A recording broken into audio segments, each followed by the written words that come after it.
In the land of grills, yes you are. We've got the Traeger WoodRidge here. Folks, pretty much like everything about this grill, but there's one thing, and more than a few of you have commented about it.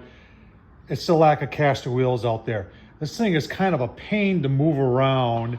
There's no real good handle other than the pop and lock system here that you got to kind of uses, and it makes it difficult to move around. We're gonna tip this thing up, take a look, maybe take a run to Home Depot and see if we can get something to make this a more portable pellet grill. Yeah, let's get started. One of the things that when I put this thing together, I found it interesting is this big plastic piece at the bottom.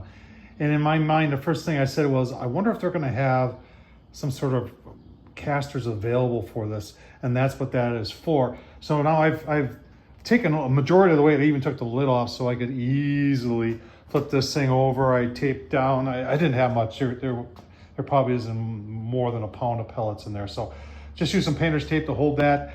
Got it flipped up on its side.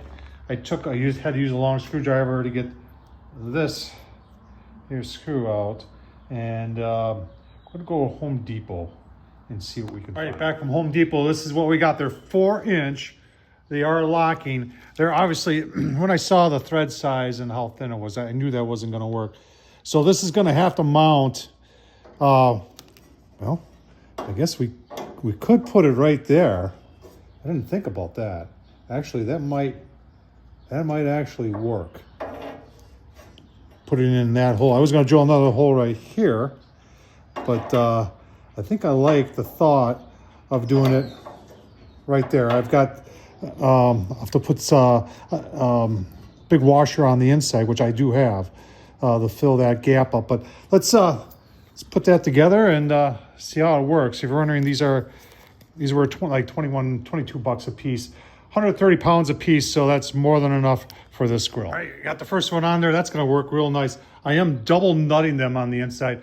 Nothing, you know, there's a lot of people who have debates over lock nuts or lock washers and all that. The best way is to double nut, and something like this, I definitely want to double nut it so that they never come loose. Also, make sure you put the screw back in that was holding those plastic legs, and so that helps hold this whole thing here. So that's got to go back in also. I got them both on. Let's tip her down and put her back together. All right, there it is, complete. This is the way it should be. Rolls around really nice now. Got the locking casters on there. Traeger, are you watching? Hope you are, because that's what needs to be on that grill. Tom Horsman, YouTube. Hope this is helpful. If I can do it, so can you. Thanks for watching.